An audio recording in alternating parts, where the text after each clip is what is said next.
So we're sitting at just after 7 o'clock. I think we'll get started. I would like to welcome you and thank you all for joining this webinar, which is the first of a three-part series titled the February Foot Focus. I'm Erik MacKechnie-Guire. I'm a fellow of the British Horse Society. A little bit about me before we get going, because you'll be wondering who I am. I became a fellow of the British Horse Society a couple of years ago. I'm lucky in one of my day jobs. I work in high performance equestrian for British Equestrian. And the flip side of that, I have a small herd of Highland ponies at home, which are all barefoot apart from the stallion, which I ride, and he does road work and so on. So I work from the pleasure pony, the enjoyment, all the way up to the performance horse. On this webinar, I'm going to be joined by Gabby Madders and also Molly Baxter. Gabby is going to be, and Molly both work for the horse care and welfare side of British Horse Society and sit in the main office. I'm just going to hand over to Gabby just now, and Gabby's going to just talk a little bit about how we're going to go with the questions and the questions that you want to submit. So I'll hand over to Gabby. Thank you. Thank you, Erik. So for any questions that you might have whilst we're presenting this evening, please could you log into Slido, and that can be done through the web browser at slido.com. You'll then be asked to enter a code, which is just BHS, and we will be taking questions once all three presenters have spoken. Brilliant, thank you, Gabby. The BHS team will be monitoring the question box throughout, and these questions will be asked at the end of the session once all three speakers have spoken. If you are not having any joy with Slido, if you could email your questions to Julie, Julie, Hannah, HANNA, at bhs.org.uk, they will be picked up there. This webinar is being recorded and will be sent to those that have secured a ticket for this groundbreaking series of lectures. And it'll be available basically 7 days in Vimeo from the date that the recording link is sent to you. At this point, I'd like to thank the British Farriers and Blacksmith Association in supporting this series of discussions, and the British Horse Society for facilitating these worthwhile webinars. These online sessions are designed to start a national and international conversation on the miracle and structural masterpiece that is the horse's hooves. These structures are continually renewing themselves to last the horse's lifetime. They're complex, weight-bearing structures upon which the entire horse and equine industry depends on to function well. We will marvel and praise the hoof and look at ways we in society can do better to understand both the mechanics and mechanisms, the tools and the trades and the regulations and science that help us to keep the horse's feet in the best possible shape. So this is week one of a 3-week series. We've got a full house tonight. So I'd like to welcome you all once again, those of you from the 4 nations of the UK, the Republic of Ireland. We have people joining both from Europe and further afield internationally, so welcome. This week we're going to be talking from shod to barefoot, and we've got 3 presenters that are going to be presenting for us. We're going to have David Greenwood, Sarah Logie and Mark Trussler. This session of our Foot Focus series will examine the pros and cons of shoeing versus barefoot, focusing on the role of the registered farrier and the regulations surrounding decision making. We will discuss the subject from every angle for the horse owner, from welfare and soundness, wear, safety and traction, and suitability in the choice for different circumstances. So we are going to move on now to our first speaker, which is David Greenwood. David is a registrar. He's a registrar of the Farriers Registration Council, the FRC. David has been the registrar of the FRC since August 2014. Prior to that, he spent 37 years in the Army. The FRC is responsible for safeguarding the public interest in respects of the profession of farriery. The registrar is responsible for ensuring delivery of the statutory tasks set out in the relevant legislation.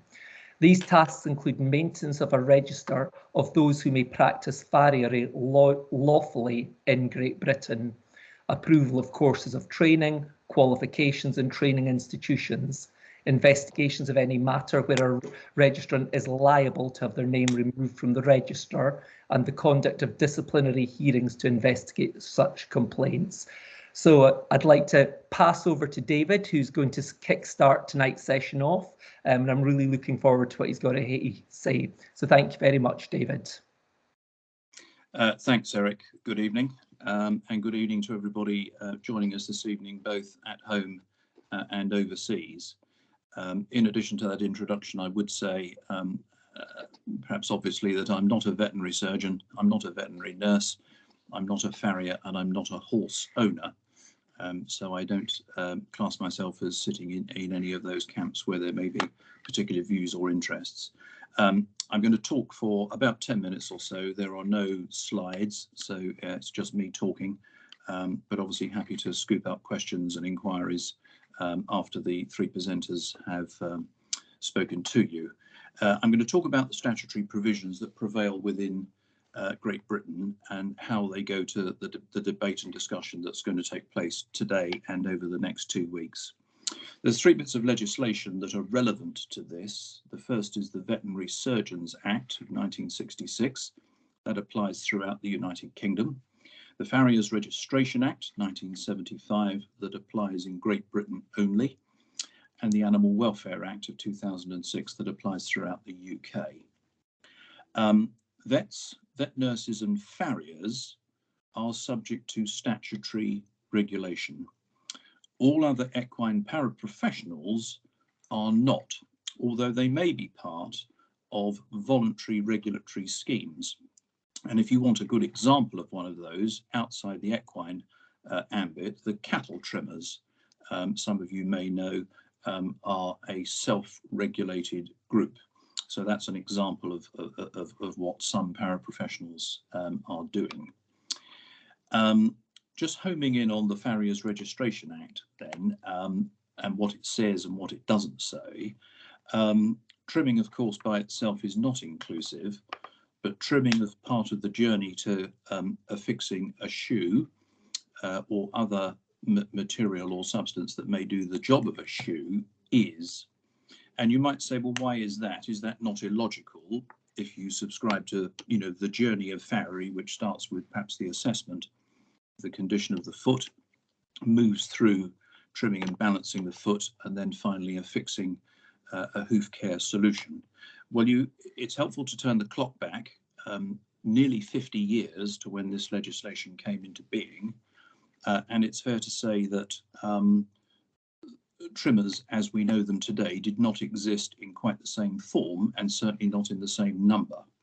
In fact, there were very few people who quietly went about trimming their own horses' feet without sort of let or hindrance. And the government of the day that passed this legislation, a Labour government, had no desire to criminalise such people. And hence the omission of people who trimmed, and I'm going to use the words for its own sake, from the legislation. It would be a mistake, however, to extrapolate that and think that trimmers and indeed other paraprofessionals are beyond the reach of the law. They're not, but they're beyond, they're within the ambit rather of a different piece of legislation. That's the Animal Welfare Act. People often say to me, oh, well, trimmers, they're outside the law, they sort of do as they please, and comments such as that. And I would point them to the direction of a case heard at Stafford Court in 2014 when the RSPCA prosecuted an individual called Mr. Street, who was a trimmer. And for those who are sort of interested in sort of looking at the details of that, they are covered extensively online. I won't waste time sort of repeating the detail of it now, but the point I make is that the sort of misnomer that somehow trimmers are, and indeed other professionals are, out with the law simply because they're not part of a specific provision of the Farriers Registration Act is a misnomer. I want to talk a little bit about the extent of training that farriers receive, and really point out why a farrier, a registered farrier, should be a horse owner's first choice for their trimming requirements. You may know that a farrier spends of the order of 4 years in training. That might include a period of work experience to start with, but then a period of training both in college and with an approved training farrier who educates, trains, develops and mentors that individual. Bear with me while I trip through some basic maths to make a point. 365 days in a year, subtract the weekends and the public holidays, which amount to 104 days, and you end up with 256 working days a year.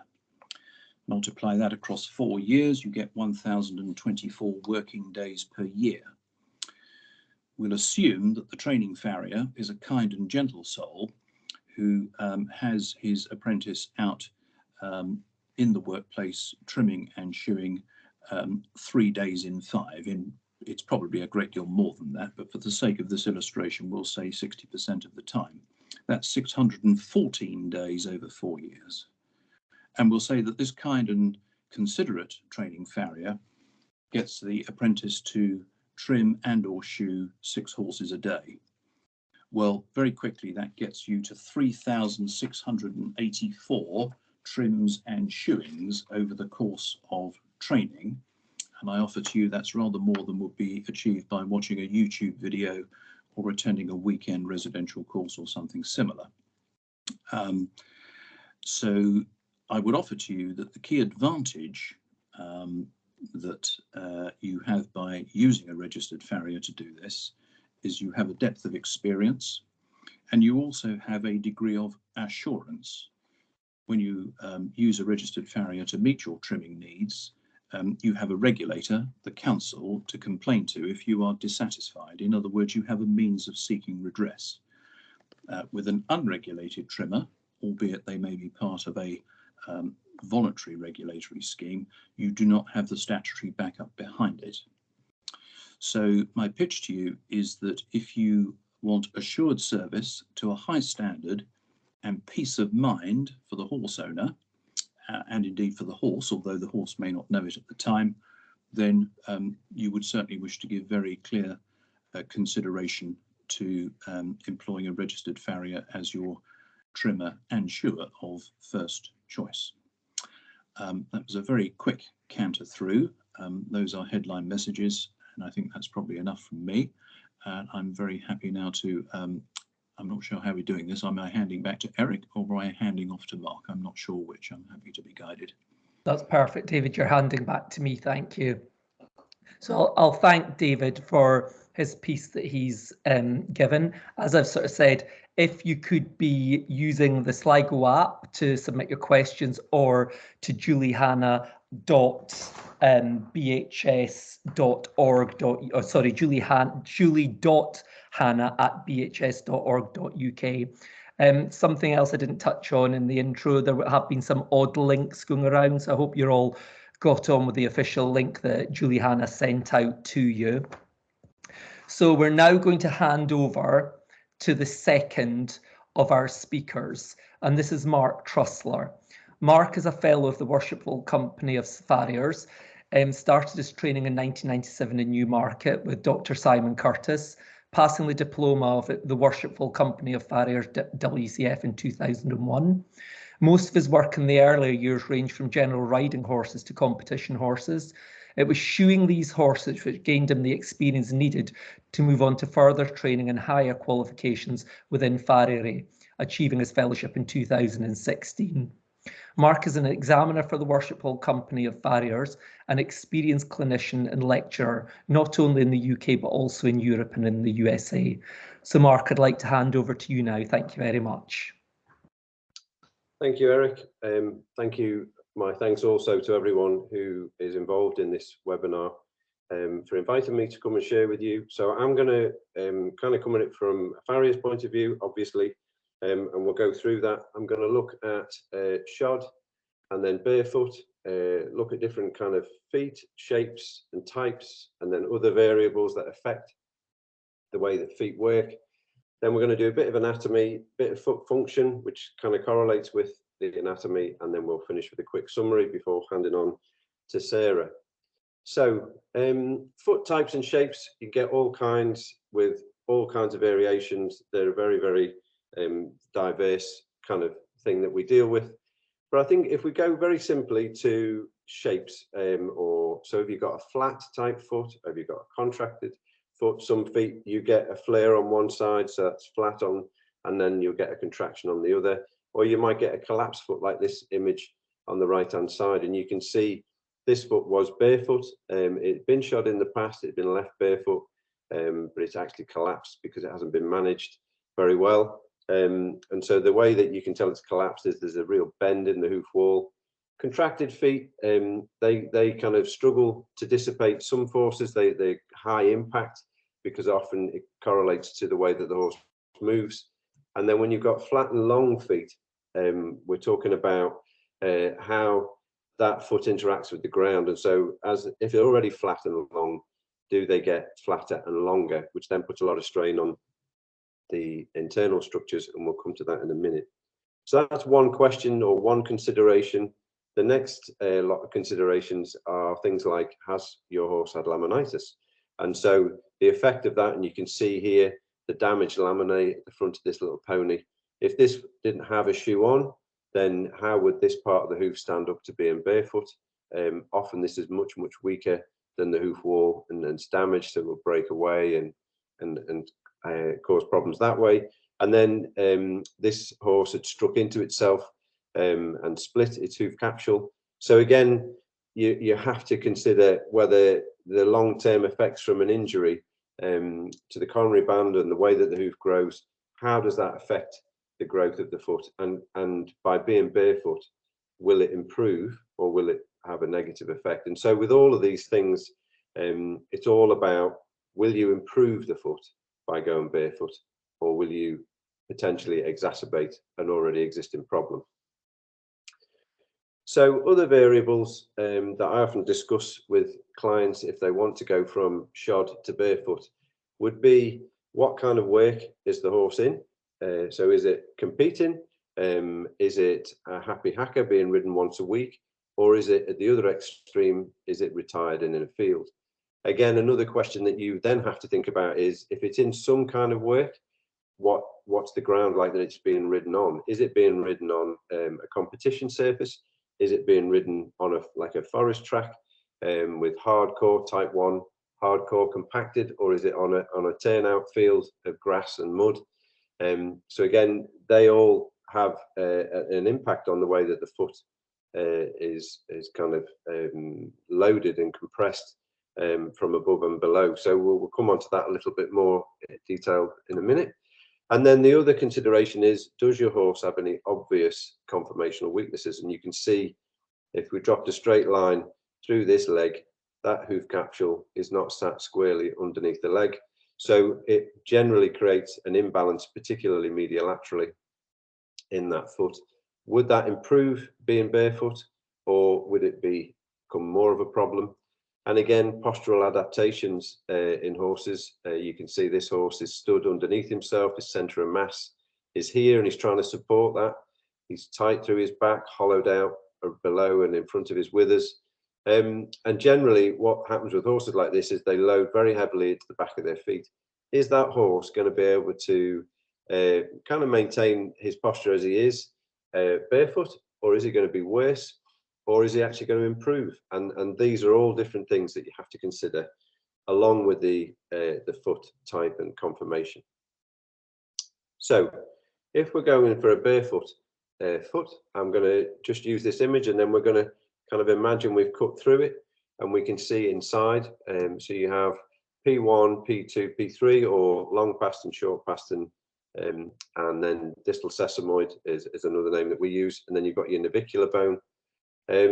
Digital cushion is this kind of structure here, which is full of collagen fibers. It's quite rubbery, and that sits above the frog, which is, this is the horny frog down here. You have the sole, the white line, and the hoof wall, which we'll come to in a minute.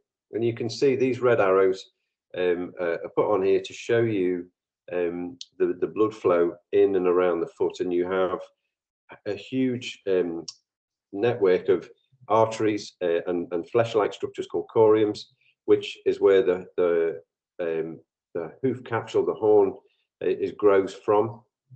So you have the coronary corium, periocular corium, which they sit up here, and they have leaf-like, finger-like projections, which are the papillae, and the horn tubules grow down into the hoof wall. You have the sole corium, which is around here, and then you've got the frog corium as well. And so all these things together, help that foot operate and keep it healthy. And if you think about the foot in two halves, you have the back half is kind of the shock absorber, mainly with the digital cushion, and then the front part is where the skeleton is suspended within the hoof capsule. And if we just take a bit of a closer look at the hoof wall, you'll see there's a difference in the compactness, if you like, or the spacing between these individual horn tubules. So we have the stratum externum, which they're very densely compacted, and that's kind of the hard shell of the hoof wall. Then you've got the vast kind of body of the hoof wall, which is stratum medium, and this is strong but flexible and not so hard like the externum. And then you've got the stratum internum, which is non-pigmented. It's very, very soft. You don't want to be anywhere near that. You need to be, the bulk of everything needs to be in the stratum medium. Now, the reason I've gone for this is because I think it's important we understand the way the hoof capsule works, the anatomy of it. And so if it's able to do the job, then yes, by all means, you can go barefoot. But if you're not sure, or there's flares and there's bends like that foot that we saw earlier that's collapsed, then you are potentially going to have problems the minute that you take those shoes away. So these are all things that you have to factor in to your decision going from shod to barefoot. So there's 3 foot loading theories. So what we mean by that is the descending body weight and then the ground reaction force. They compress the hoof capsule, and the way that it dissipates those forces, this is the 3 different theories that have been banded around. And at the moment, I would say this is the most up-to-date theory, and I'm going to go through them quite quickly just to keep us on time. So compression theory was the descending body weight comes down. This is the digital cushion, this area, this yellowy thing here. So this is your frog. And then the ground reaction force is compressing basically the digital cushion against the descending body weight. The hoof capsule expands and contracts, and that's how it dissipates force. But then we got to some of the compression theory didn't really make sense with certain horses and situations. So then researchers started looking at different ways. These kind of highlighted in blue are the collateral cartilage, and then this again is your digital cushion sat above your frog, and more often than not you've got ground reaction force on the outer hoof wall, the heels and the bar. And then the idea is that the descending body weight comes down and it depresses between into this kind of space here, and the bottom of the hoof capsule moves out and the top of the hoof capsule moves in, and that's how expansion and contraction happens. That was the theory. And this works particularly well if you think about a shoe being placed under the wall. That would lift the frog away from the ground and allow it to descend or collapse, as sometimes we look at it through. And then you've got the hemodynamic flow theory. And so this really consists of the kind of suspensory apparatus. It acts a little bit like a hydraulic shock absorber. And so these little blue arrows represent the laminal connection. And then the white lines at a different angle, they are the suspensory apparatus of P3. So they, it's different to the suspensory ligament. They are little bands of collagen that go through at a different angle through the laminae. And they allow or keep P3 in the right position. In the ideal healthy foot, you can see they're unloaded, the hoof wall is straight. There's a solar arch. This big blue arrow represents the pull of the deep digital flexor tendon off the bottom of P3. And then there's a huge amount of blood that's flowed in to this foot while it's unloaded. And then when you compare that with the same foot when it's loaded, you can see there's a depression in the hoof wall. Sometimes we call that dorsal dipping. You've still got your laminal connection, but everything is descending. So your distal phalanx or P3 is descending down. It squashes the blood vessels underneath, very simply, compresses them. That squashes the blood out, and that helps with the blood return system. And then you can see the digital cushion is holding up the bones above it so that they don't subluxate through the joints. There is flattening of the sole, so you lose some of that concavity, which again is important, because if you don't have any concavity to start with, if your horse is a flat-footed horse and you don't have any solar arch, then you potentially you're going to have this unloaded, and so then when it is loaded, it compresses even more, and that leads to lameness. These are the areas where the load is occurring, so on the hoof wall and then on the frog. So that's very, very quickly just going through anatomy, foot function, various types of feet, and then I'm going to finish with a quick summary. So why do you want your horse to go barefoot? Are you able to change where you're riding? So can you go from an arena to the road, or vice versa, from a road into an arena? Can you change the frequency you ride? So do you ride every day, or are you going to cut that down to just once a week? How long can you give your horse's feet to adapt? Some horses, people don't have the time, the luxury of time, to allow them to change. And the flatter and weaker a foot is, you're probably looking up to a year before you really get some solid change. And then also, it needs to be trimmed regularly and correctly to allow that strengthening to happen. And what do you do if your horse goes lame? What's your plan B? So that's it from me. I'll hand over to Sarah now. Brilliant. I'll take over just an introduction. Oh, no, not at all. Thank you very much for that, Mark. Just to confirm, as I said after the previous after David, the chat function isn't working on Teams at the moment, so it'd be slido.com, which you'd put into your web browser. If you enter BHS and put your questions in there, if that's not working, if you could go to julie.hannah, Hanna, at bhs.org.uk. And if you post your questions there, they will be uplifted, and then we'll be able to ask them after our final speaker has spoken. So moving on to our third and final speaker of this evening, it's Sarah Logie. Sarah is a fellow of the Worshipful Company of Farriers. She started her farrier career in 2000, having found a direction for her lifelong love of horses. Having since worked and travelled with eminent farriers across the globe, she is now settled back in the amazingly beautiful Scottish Highlands, and her driving around there will just be the best place to drive in the world.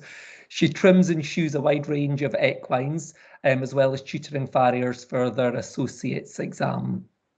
Sarah holds her fellowship with the Worshipful Company of Farriers, demonstrating the highest level of technical competence. So I'd like to hand over to you, Sarah, and look forward to what you've got to say. Thank you. Thank you, Eric. Well, firstly, thank you for the invite to speak, and also thank you for the tribute to Robin, which obviously has been a rather hard winter, but it has been made easier by the kind words and respect that's been paid to him by a lot of people. And it's his fault I'm here. So Mark has given us a really good rundown on our anatomy side of things. So I'm going to take things from a slightly broader view and take the approach that I do when I'm talking people day to day. Now, I'm not in control of my slides, and we didn't come up with a funny handshake signal to make us flick on. So that's the one. Brilliant. And if we could get one more click as well, please, Molly. There we go. Right. We are bombarded daily by all the things we can get to help our horse, 90% of which your horse probably doesn't actually need, want, or thank you for. And maybe now with an economic tightening, some of those things won't be bought. But there's still the basics that we think of, the equipment that we deal with when we're working with our horses. Now, most of them are there to make our life easier and the horse able to understand what we require from it, to improve its welfare, and to enable our relationship with that animal that we spend a lot of time and hard work to be able to afford to keep them in the way they deserve to be kept easier. So I kind of put shoes into the same category. We're looking after their body. What's the easiest way to do the best by them? So any of these things on the left, I'm sure everybody's got. Now, hopefully, if we could click on one more, Molly, we only use it if it's required. So we don't go and rug our horses up when they don't need it. I'm saying that tongue in cheek because we all know that's another topic. But anyway, we hopefully don't. We take things off when they're not required, and we apply them for a reason. So if we can think about putting shoes, boots, or foot protection into that category, it just changes our viewpoint on it slightly. We could go on, please, Molly. So Mark's covered really well some of the options that affect our decision. But one of the long conversations I will have with people when they're discussing how we're going to look after their horse's feet covers these things. So our environment. Where I live in the north of Scotland, entirely different to the south of Britain. I've got a good friend who's moved up, and as he said, how he has to trim feet now has changed dramatically due to the fact that where he was had flint, and up here we've got wet abrasive conditions, and you don't take horn off. In the north, you learn to preserve feet. Again, Mark covered conformation, type of animal. What are you doing with it? If you've got a hardy little cob who lives out and about, and you go off hacking and you're lucky to head off to the beach or up into the hills and you don't really have to go down the road, he probably doesn't need any more care than good hoof balance and a good trim. If you've got something that's doing more than that, then you have to look at what's the best way to offer them protection. It may suit your management to use a boot. It may suit your management to have shoes on. The other thing that I get quite upset when I talk to people, they can be under a huge amount of pressure, and it's peer pressure, it's pressure from the internet, it's pressure from yards of how you should manage your horse. We can't all have a Mongolian steppe for our horse to run wild on. We're quite a small island, it doesn't fit. So what you've got, it's up to you to make the best of it. You do not have to be guilty that it doesn't tick all the ideological boxes. But I'm quite good at sitting and chatting with somebody and coming up with easy solutions that might make life a little bit easier and make the health of the horse's feet a little bit better. Simple solutions like providing an area that's dry for the horse to stand on. You don't have to have a big bit of concrete. Paving slabs work. So there's a way of going around every challenge that every owner and every horse faces. Finances are a huge part, and I think we're all going to be more aware of it. So doing something because you think it's the cheap option probably will be a false economy. But again, there's ways to discuss what would suit your horse, your reality, and how to make the best for the animal. And we go on, please, Molly. Welfare is the main thing. It's why we're all here. And I think that's been the overriding theme as well. So what can I do to help that horse as a farrier? I can maintain its feet. I can help it be easier in its movement in some ways. If it has conformation that's not ideal, which let's face it is a lot of them, I can support that conformation. I can aid the physio to achieve a result. I can keep the bottom end comfy while somebody else sorts out the bit in the middle. We talk about horses adapting, and you have people that, I would hope it's a sort of an old wives' tale now. I've had people say, well, the horse has been shod, when can I ride it? Now, off you go. If I've shod a horse and it's not capable of going out and doing what it's required to do, given that it was sound before start, sane's optional, then they really should be able to carry on. I should not have an impact that reduces its comfort level. If something is dealing with disease like laminitis, then we're in a whole different ballgame. And sometimes when you're trying to help, things get a little bit worse to start with before we can get an improvement. On the other side of that, I've also heard it being acceptable for a horse to be uncomfortable while it's adapting to having the support that it's been used to for quite a long time suddenly stripped off. Now, I don't go against taking shoes off horses, but it has to be done in a sympathetic manner that does not leave them hobbling around in discomfort. And I am not happy if I get a report that something I've worked on is not comfortable, and I'm therefore getting my brain ticking as to how I can make it happier. So our horse's welfare must come before our human sensitivities and ideologies. We should not be bullied into a particular sort of maintenance just because that is seen to be the right thing if it doesn't suit your individual place. So I will look at horses that work hard through the summer and we shoe them. If I know they're going to do nothing through the winter and their conformation is suitable and their type of animal is suitable and it's agreeable with the owner and the ground is suitable, then we'll take the shoes off. So don't get caught with things either being permanently attached to your horse forevermore or them definitely never being attached. And we go on, please, Molly. So what's the most important thing about what I do? It's how I treat the foot. As I was saying up here, it's about preservation. It's about trying to make that base as strong, as healthy as possible for the animal underneath it. Now, I consider I've had a reasonably good working relationship with some local barefoot trimmers or podiatrists. And one of the nice things I had from a particular lady was she said, we are on the same page, you just have more tools in your box.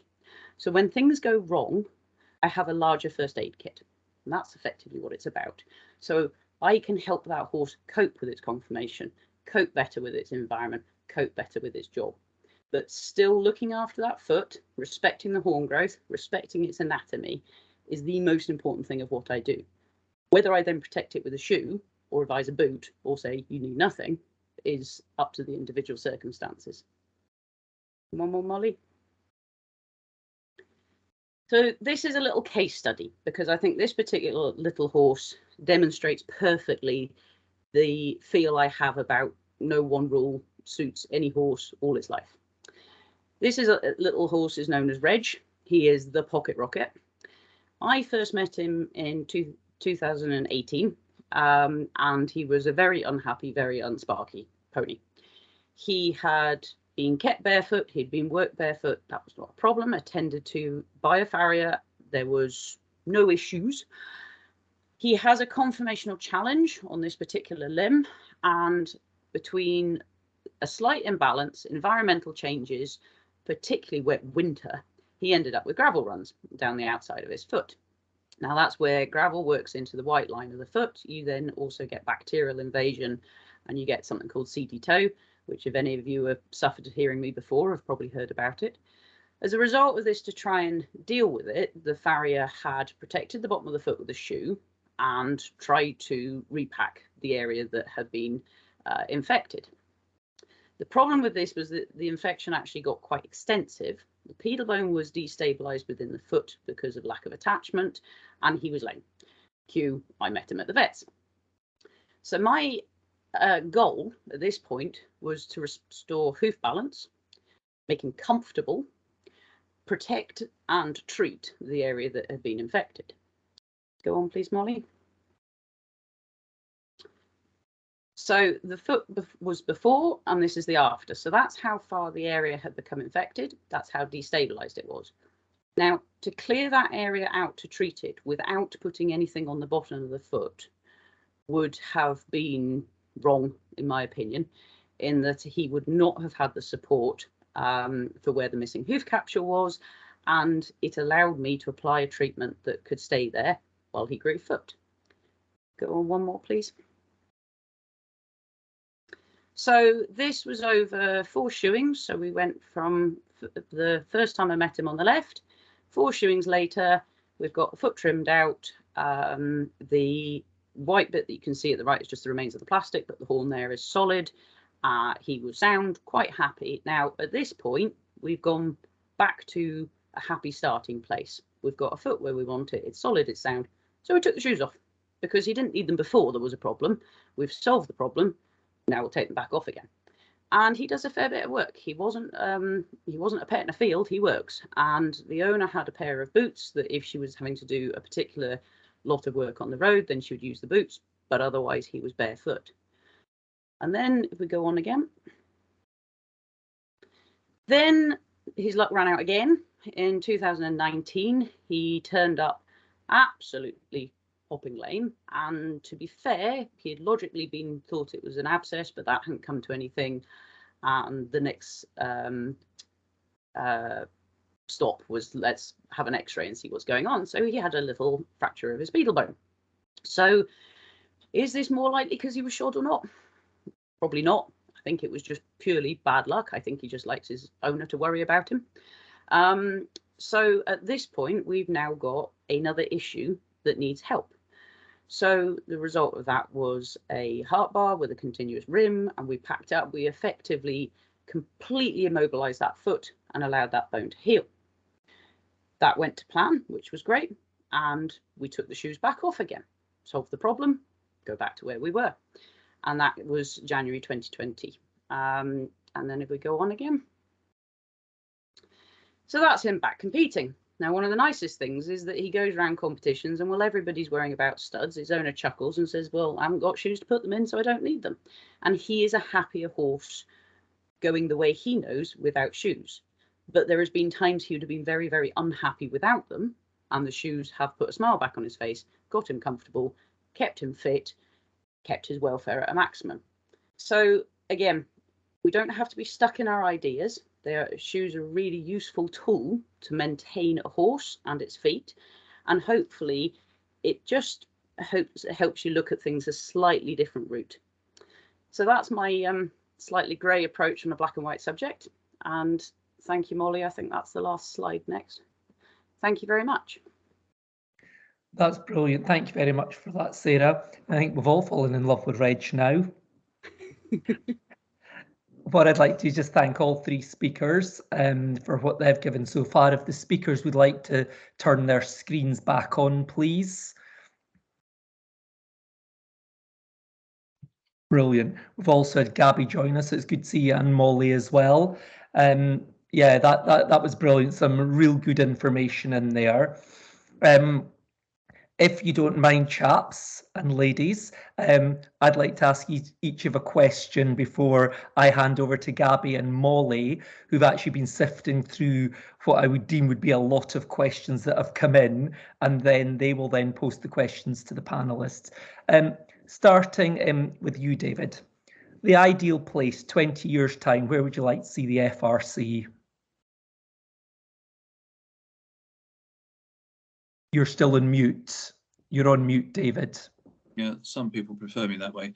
I think in 20 years' time, I'd like to see a profession of farriery that is meeting the range of hoof care needs across all types of horses, delivered by consummate professionals, and we've heard from two of them this evening, who can put their owners' minds at ease. They can deliver the hoof care that the horse needs so that it can deliver a fulfilling life. Sarah gave us a very good example of a horse returning to competition after treatment, and I'd like to see a profession full of people the length and breadth of Great Britain who are able to do that. Brilliant. Thank you, David.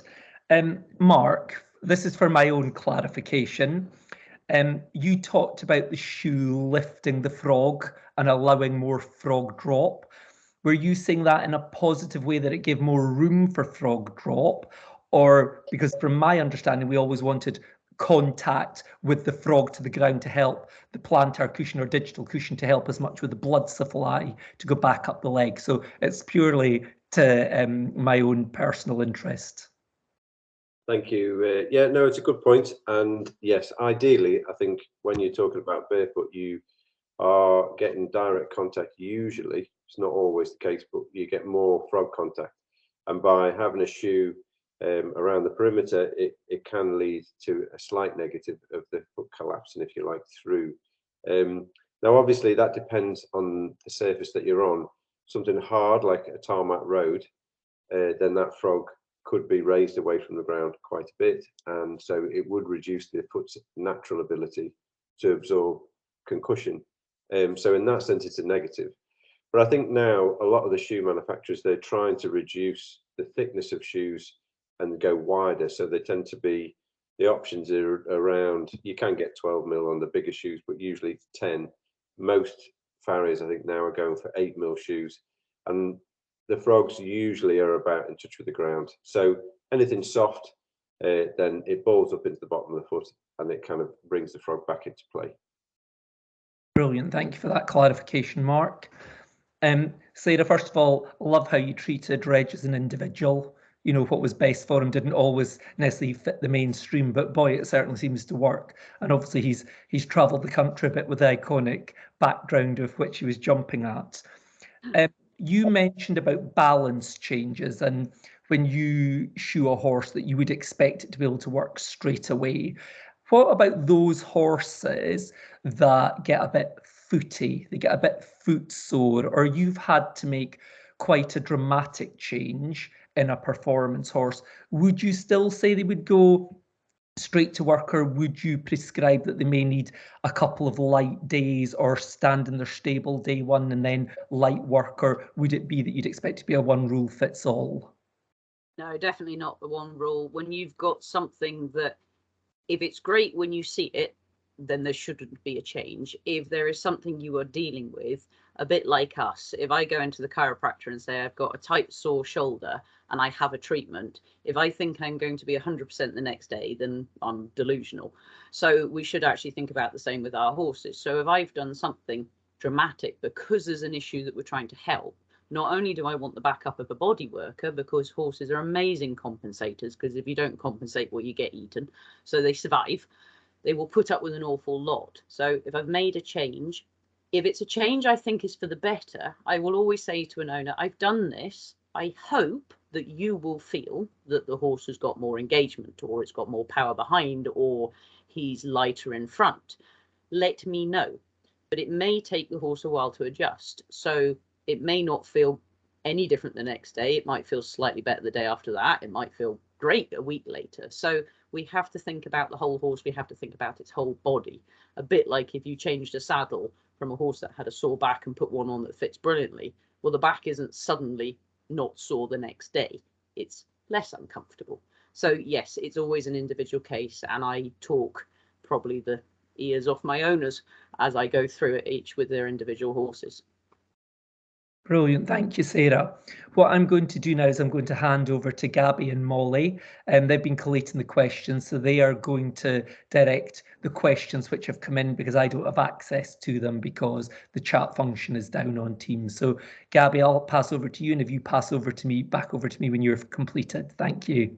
Perfect. Thank you. We've had loads of great questions, so thank you for bringing them in. What we're going to try and do, just because of the sheer amount, is collate some questions together, and hopefully we can cover everything that's been asked. The first one is kind of to do the farrier register, David. So are there enough new farrier registrations? We seem to have some areas, particular shorter farriers. Is this an issue we're seeing in terms of engaging with horse owners? I would agree entirely. There's a varied picture across the country, and I know that in Scotland, because there is an issue with the access to public funding for people who are based in Scotland, there is the beginnings of a problem that starts with shortage of supply of people, and if you extrapolate that over time, may become an animal welfare problem where there are insufficient farriers to meet the needs of horses. This has been exposed to ministers in the Scottish Government and to people in the training world of the Scottish Government, and without being too unkind, a compelling response remains out of reach. I would say that there is a patchy picture across the country.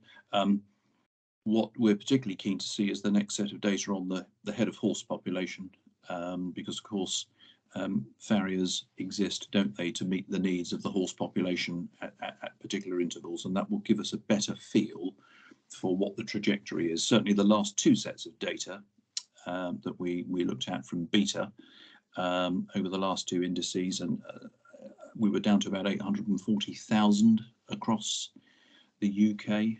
That was about 3-4 years ago, and that was down from a plus of 900,000 the previous time. So there was a pronounced step down in numbers, and there'll be a correlation, won't there, between head of horse and requirement for farriers. So that's a rather rambling sort of answer, but I hope you get the thrust of what I'm driving at.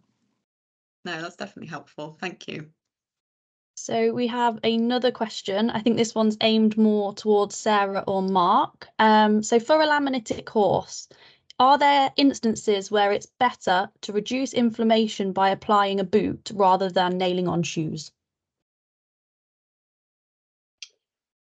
Sarah, do you want to go first, or? Yeah, I can go with that. I certainly don't like nailing onto a foot that's already saying ow, because I've got a heart. We've got so many advances on what we can apply and how we can apply it now. We don't need to nail on.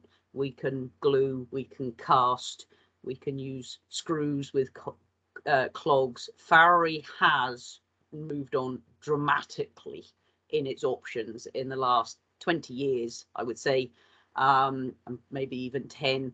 That there's, yeah, we've got far more tools in our toolbox. That means nailing a shoe on to a sore foot it doesn't need to be an option, really. Mark, would you add anything to that? Yeah, the only thing I would add is I have seen some of these boots. Somebody had put one on, a laminitic. It's really critical where you position support with a laminitic foot. And if you're not careful, what you'll cause is a pinch point where the bone is rotated and is compressing on a corium. If you put some kind of packing or supportive base in that area, then you'll cause even further damage. And I think there are boots that are available to help, and they have like a gel kind of thing in the bottom. I actually would say do not put them on a laminitic pony that's in severe pain, because actually potentially you will cause more damage. So and as Sarah said, that's all the things she said was what I was thinking. We've got so many tools in the box that don't require you to nail on something into a really sore foot. I think, yeah, we're in a much better place these days. I'm going to add a little bit. If you're the horse owner in a panic with that sore pony, the best thing you can do is put it in a deep bed, because it will get itself where it's comfortable without putting too much pressure that it cannot escape from. So that is your go-to emergency mode. Brilliant. So we've got a really great comment. Great, thanks for a great webinar. So well done, everyone. Apart from obvious signs of lameness and damaged hooves, are there any key indications that would show Barefoot is not going well? Go on, Mark. Well, I mean, I'm just thinking about some horses I've had over the years, particularly flatter feet. They almost try and build a hoof wall where their sole is, so they can. But what tends to happen, because they're trying to get some concavity back to help themselves, but their soles are very, very thin, and they struggle a lot. The other issue, it's the terrain. There's a lot of these places that, you know, where they have tiny grit around the yard or on the way to the field or whatever. That is the worst stuff, because it beds into the hoof wall or into the sole, and then that's how you get bacteria, enters the hoof capsule and causes an infection. So there's lots of things, but yeah, different feet. You know, the more upright feet probably cope, because they're usually a bit thicker and stronger, better than a flatter foot. A flatter foot is always a bit weak and takes a lot longer to strengthen up. Yeah, time is key, I guess. Can I add a wee bit to that? I think as well, if you're not sure, try something different. If it makes it better, there was a problem. Yeah. Okay, thank you. So another question here.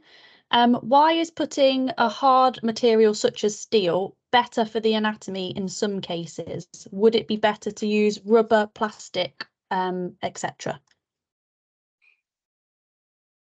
That's a good Go on, one, Sarah. That's a good one. One of the Thank later you. lectures where they're talking about surfaces. What you've got to consider is, where is that foot going? Are you trying to give it a wear plate? If you put rubber, there was a while that rubber became quite a thing for shoes, I seem to remember, but there was issues that it gripped too much. So we talk about giving horses grip, but too much grip is a bad thing. The foot naturally should slip to a degree. Too much slip's a bad thing. So the material that we're using and how it interacts with the ground the horse is on is, again, very individual, but very important. Brilliant. Yeah, I think the only thing I would add to that really is that you can, you know, it really, what the shoes allow you to do, your trim is key. That's the fundamental. Get your trim as good as you can. But some of the challenges that we face with horses, because of their conformational faults, you are limited to what you can do with just a trim. And so the shoe allows you to support the limb in a better way, which then reduces stress on soft tissue structures or joints, prevents over articulation, that kind of thing. And then also, depending on the job that they're being asked to do, as Sarah alluded to, you know, performance horses, particularly, you need to give them more support. I don't know if you remember that picture of the dressage horse, for example, had one hind limb right underneath itself. If you don't shoe with enough length on those horses, then you are inviting the suspensory ligament to become damaged because you get over articulation through fetlock and so blah, blah, blah. But I think the difference between the materials, like Sarah said, rubber, it has a jarring effect on the joints. And so plastic doesn't usually stand up that well. It can do.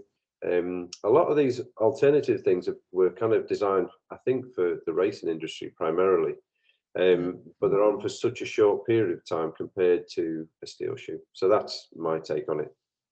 Yeah. Thank you. Kind of following on from this a little bit, but going to David. So Sarah's last point on her presentation was that we should be looking at kind of shoeing when needed and barefoot when not. How do we train and regulate farriers in the UK to kind of use this approach? Well, a farrier is trained to both trim and shoe. Indeed, the end point assessment that farriers will be taking from May this year, Mark will perhaps be examining it. I don't know, or if perhaps in later iterations, the farrier is required to demonstrate their ability to trim in addition to their ability to make, fit and finish a shoe.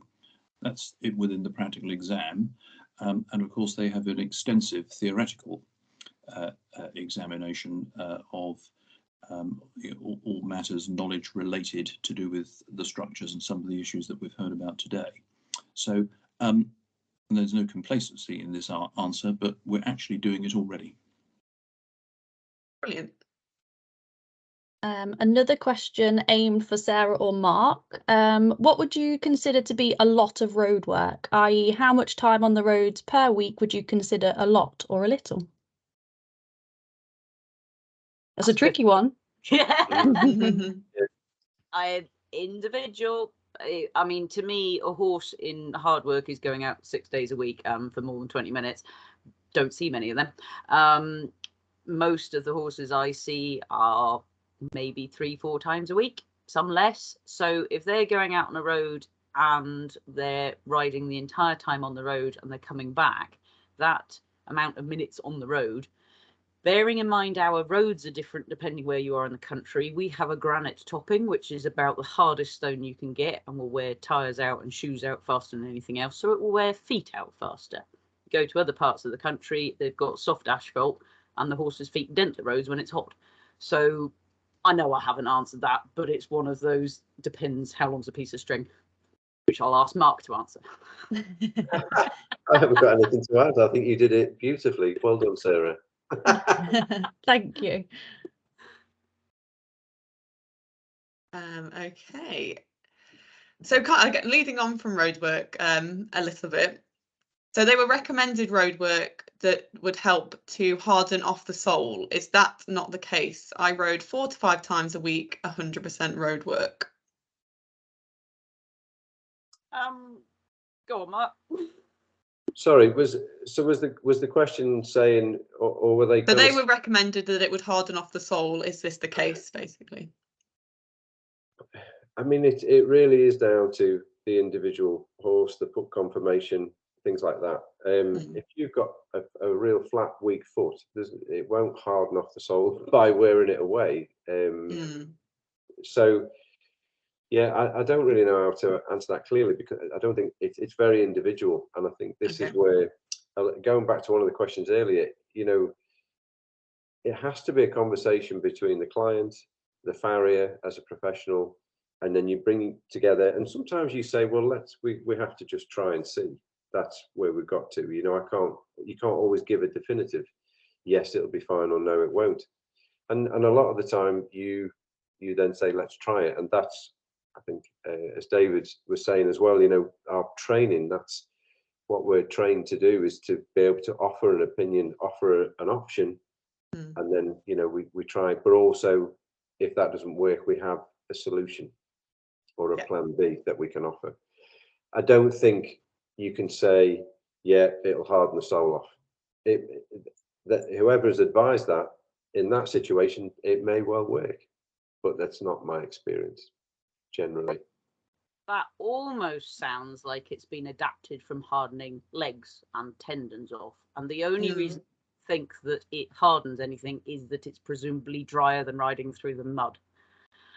But beyond that, no, I wouldn't go with that. I would go with a whole lot of other options before I went for that one for hardening soles. Bruising them, possibly. So another good question here. What are your views on shoeing just in front and leaving the horse barefoot behind in terms of the horse's balance? I would say, given that the front end's attached by soft tissue and the back end's a bone-to-bone attachment, that the few millimeters that we put on the front end, if it keeps the horse comfortable, are worth that adjustment, which its body is capable of making. Yeah, I think there's a huge amount of horses that we shoe just in front, and I think that's primarily down to horses carrying kind of 60% in front, 40% behind. They can generally cope with that and are able to kind of do their job without too much issue. So yeah, I think it's absolutely fine. Do loads like that and they're quite happy. A question about moving towards more well-fitted boots opposed to shoes. If this was the case, they need to be looking at more than one size to accommodate growth in between trims, or would the kind of trim rate that you recommend, would the boot still kind of fit effectively and be as secure and effective in its use, sticking the same shoe, the same boot, sorry? Well, my take on that is if your horse has grown more foot that your boot doesn't fit, ride it without the boots. Wear the foot off. That's what it's meant to be doing. I understand the question. I would hope that the trim is regular enough that the boot doesn't not fit. But I have been in scenarios where people say, well, the boot gets tight towards the end of the shoeing period. So I've said, so ride it without the boot and use what nature's provided it. Yeah, I'd go along with that quite happily. Yeah. Okay. Is there a common reason why horses get footsore, or is it a combination of hoof structure and ground type? Hit the nail on the head. Yeah, you answered yourself. Yeah. I think. Yeah, I think it's taken all those factors in consideration, and too many of them are too far, if you like, the wrong way, and that's why you end up with a footsore horse. Does that make sense? So you change the environment, you've taken the shoes off, you're riding it too many times. You know, all those variables are all being taken too far down the line, and that's why I said in mine, you've got to kind of weigh up and trade off different ones to try and prevent having an issue. More, I think, centered around this discussion you were having about laminitis, Mark. I think it's very much that we obviously promoting the kind of working with paraprofessionals, but it's saying, would the farriers need advice from vets to shoe due to laminitis or other issues? Would the owner be better off to ask a vet to give a verdict on shoeing? But I'm guessing it's a partnership. Absolutely, without doubt, and this is a problem, and you kind of get a bit frustrated from both sides, because I've been in difficult situations myself, so I understand it. But we just have to put on our big professional pants and get over it and talk, and I think at the end of the day, the horse's welfare is priority. You have to come together, whether and then you have to find a solution between you, and don't be too big of an ego to go and ask somebody else with more experience and say, this is what they're asking. What do you think? How do I implement that? Or and then go back, but try and be professional. And I think you have to have both people, because the vets are treating internally to get stabilization and stop the attacks happening. We're dealing with mechanics, and so you've got to have a two-pronged approach. Definitely, I'm sure Sarah would. She's nodding, so I must be saying the right things. Yeah, 100%. Can I just add something to that, which is not wishing to encroach into the space that is rightly Sarah and Mark's business, but the making of policy for the profession is something that is undertaken by vets and farriers in partnership. So if you look at the people at the top table of the Worshipful Company of Farriers, the head of profession, there are registered farriers and veterinary surgeons specialising in equine who make those decisions.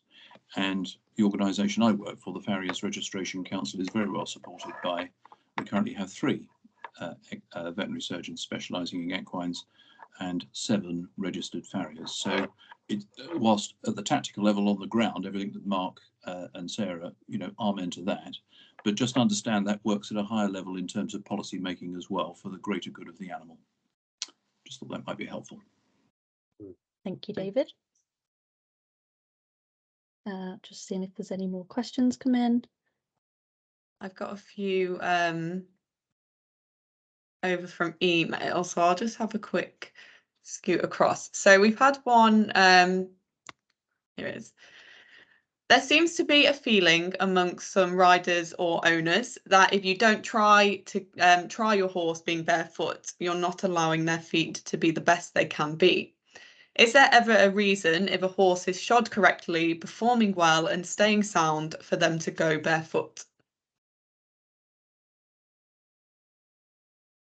Somebody said they wanted to try and there wasn't an issue with the horse, or if I couldn't say, I mean, don't put a set of shoes on without being able to tell you I've put the set of shoes on. So if everything's going well and they say we want to try a change, my reasons for putting them on are being questioned, so we can discuss that and I'll try it, because the one nice thing for us is if it doesn't work, we can put them back on again. Yeah. I had, before I moved, I had a client and she had 3 lovely young show jumpers, and we kept them barefoot right up until I left, and they were doing their job, competing perfectly. But I think as they progressed in their training and development, they did, I'm fairly sure, if I remember correctly, that I had a message and she was asking about whether to have one of them shot. And I know this kind of question was really about going the other way. I would say if your horse is performing well without shoes, with shoes, then you might upset the apple cart. If there's no reason to do it, it's really, yeah, I think you're doing it for a reason. Everything should be done for a reason, not just because somebody tells you that's what they think. Yeah. Perfect. So we've got another question. I have a mare in with a hoof crack, and currently she has a hoof cast. My question would be, has any of the farriers used these and kept a horse turned out as normal, as she's been on box rest since September? Yeah, I've had turned out horses with them. They've been managed turnout if they haven't had a shoe on the bottom of it. If they've had a shoe on the bottom of it, I've had them out working, carrying on as per normal. Bearing in mind, bogs are our natural environment up here. If carefully applied with everything else that we've talked about, taken into account hoof balance and everything else, then sensible turnout shouldn't be an issue from my point of view. Mark?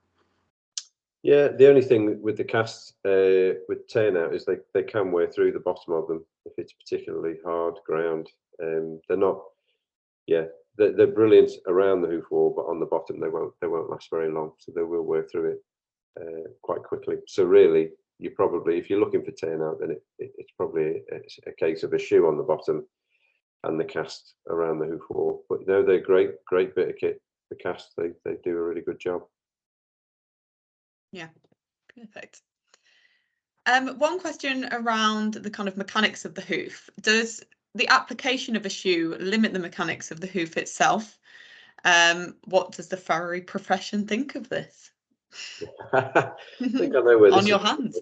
Yeah.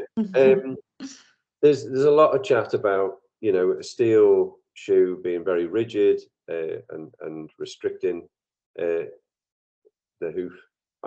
I think all you have to do is take a shoe off and look, and you'll see where the steel has been rubbed away from the heel of the foot moving constantly. And sometimes that will carry on all the way up the branch of a shoe. So the foot, it may limit it to some degree, but obviously it's not detrimental because we'd have stopped doing it eons ago. So yes, there will be to some degree, and I think as we talked about earlier, if you had a particularly tall, narrow section of steel shoe, you're elevating that frog away. But the primary reason that you would have that shoe on is for grip for a hunter, and you're galloping across soft ground. So generally, every time that foot is going into the ground, the frog is directly in contact, as is the sole and everything.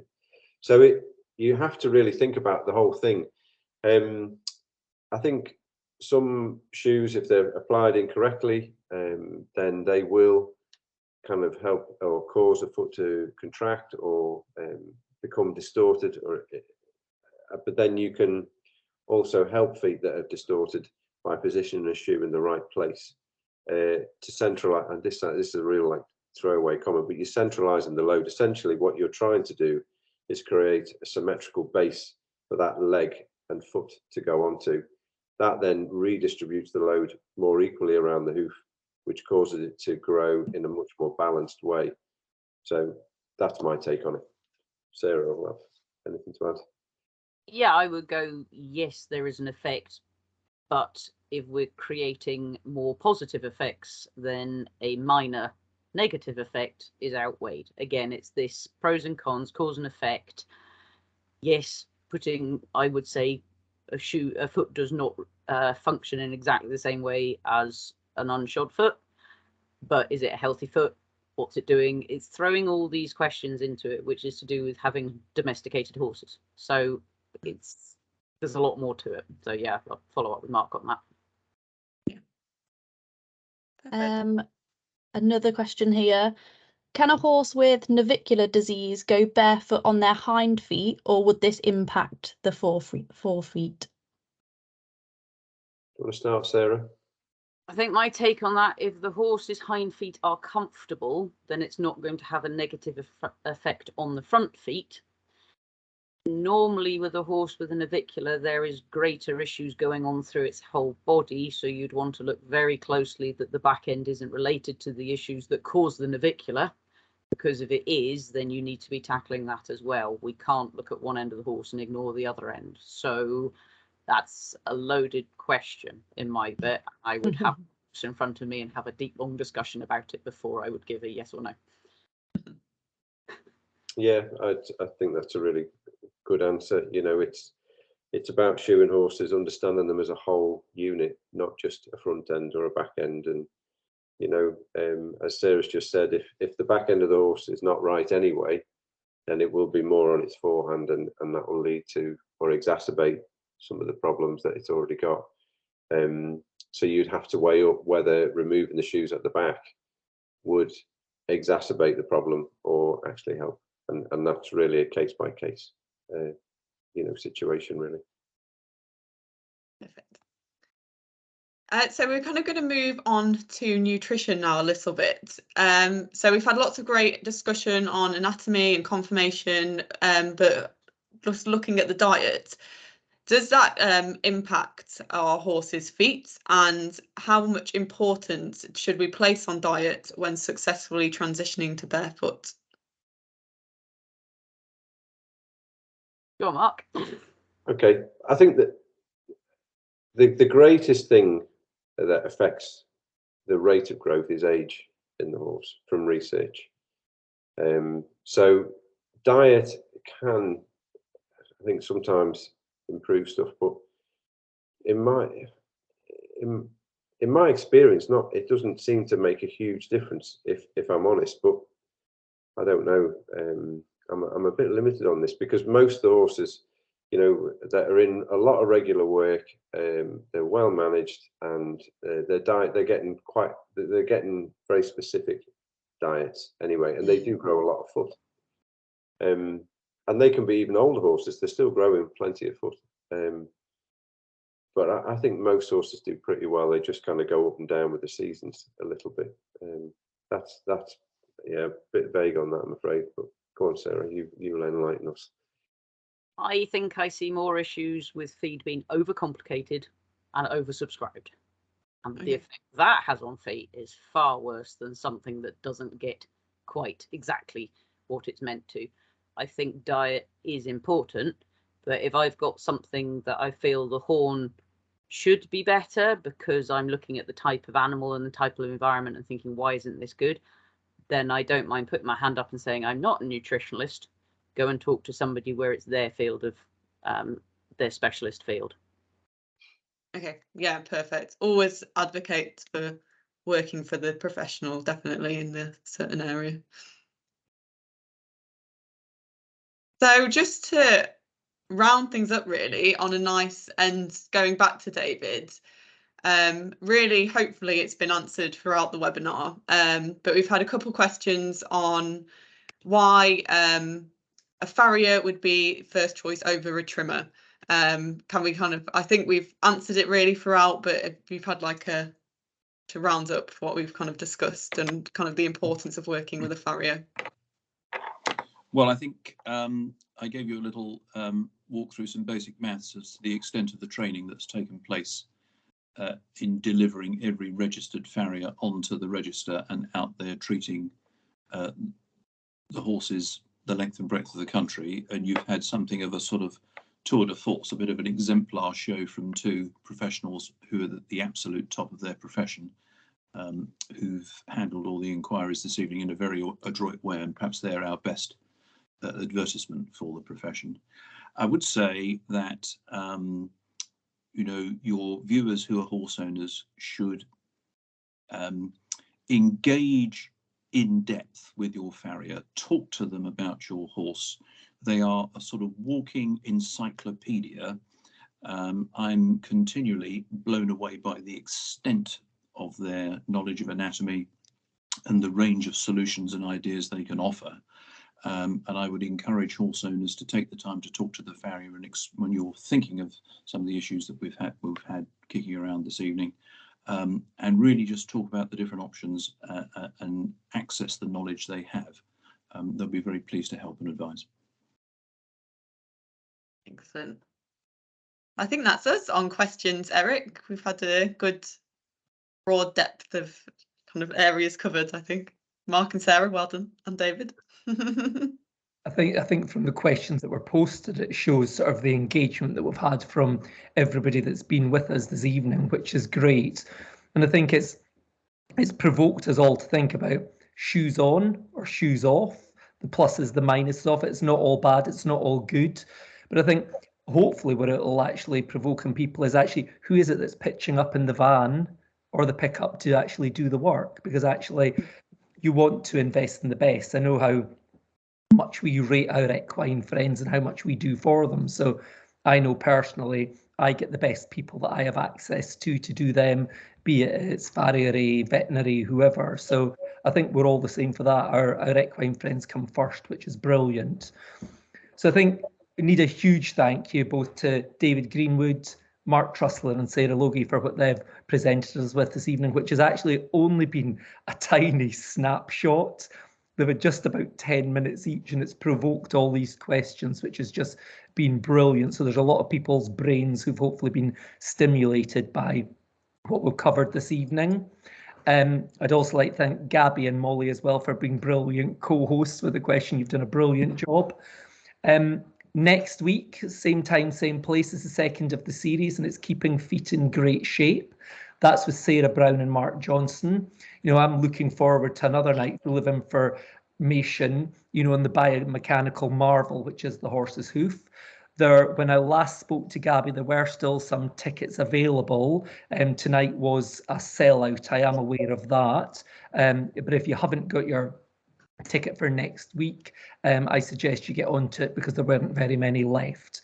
So I would like to this opportunity for thanking the presenters for taking the questions, for you all being here and joining us. And the thanks is for myself here in Warwickshire, the British Horse Society and the British Farrier and Blacksmith Association. And I look forward to your company next week. Thank you all very much. Thank you. Thank you. Thank you. Thanks very much indeed.